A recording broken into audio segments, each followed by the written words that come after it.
Today, on Voices in the Garden, we'll meet the Spiny-backed Orbweaver, a spider known for its crab-like appearance. Oh, hi. Oh, you.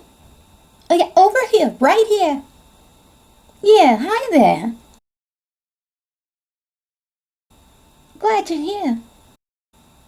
Because I feel like I'm gonna burst. I got something to say. Yesterday, the couple that lives here was walking by this fig tree. And the lady, she seemed very sweet. She took a look at my beautiful web and my dynamic coloring, and she said, "What a pretty spider."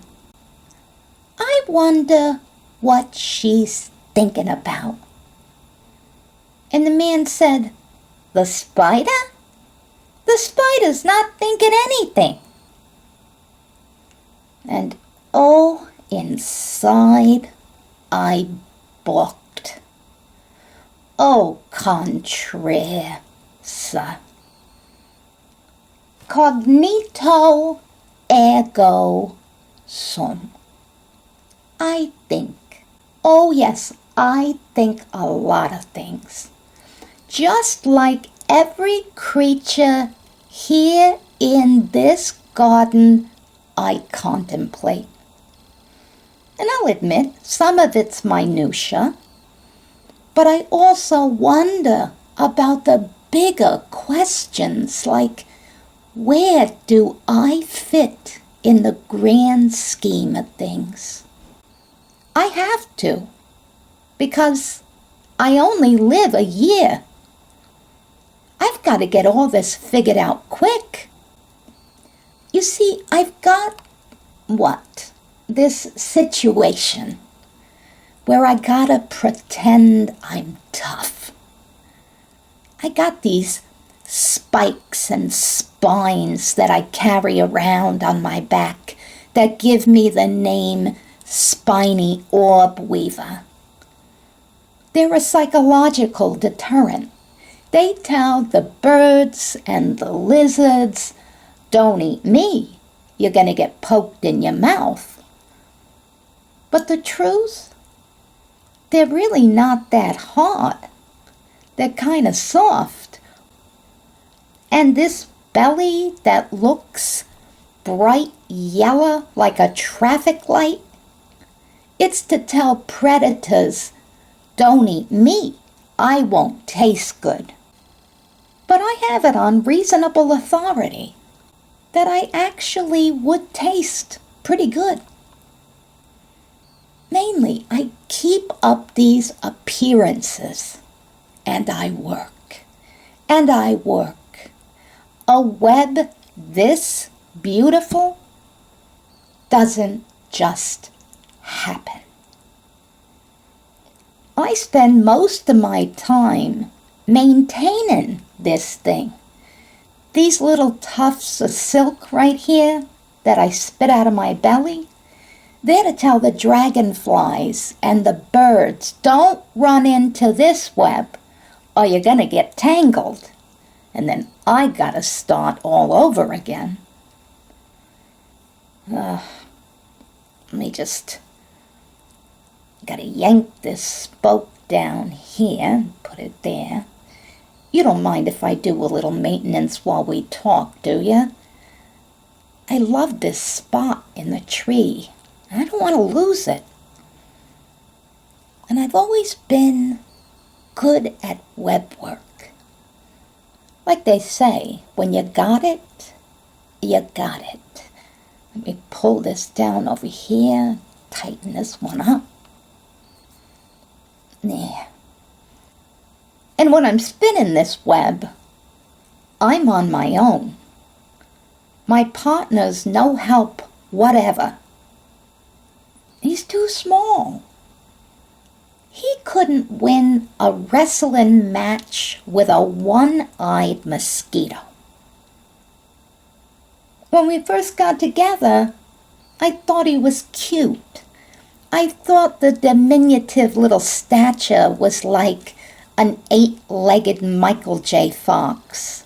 But then I found out all he does is hang around on a silken string. Oh, sure. He's here when I mummify a fly and I'm about to have dinner. Then he shows up. He doesn't do any work, but he can sure take a fly off my hands. Long and short of it, he's there when it's good for him. But what can I do? You see, things are different now. Perhaps decided. You might even say fated. I'll tell you a secret. Mother, this is turning into True Lives of the Spineybacked Orbweaver. Nah, I'm telling it anyway. You see, we mated. He kept coming around, and finally I thought, whatever. And that's when something funny happened. All my life I'd heard the little whispers. My grandmother's grandmother used to say, we aren't just Orbweaver. No, we got a few drops of something else. A few drops of Black Widow in us. Well, I didn't really believe it. I chalked all that up to family lore. That was until right after we mated. Right after the nuptials, I had an overwhelming desire to chew his head off. But I didn't do it. I've always been high-minded. Oh, I've been called a free spirit, even a hippie. And I truly believe in my heart that each one of us has as much right to be here as everyone else. And what's the difference? We're coming up on 3 days since we mated, so at most, he's got 36 hours to live. Look, I know it's not my fault. He did what he was born to do, and he's gonna expire. Mother Nature is at the helm of this beautiful, crazy world, but she is a cruel mistress.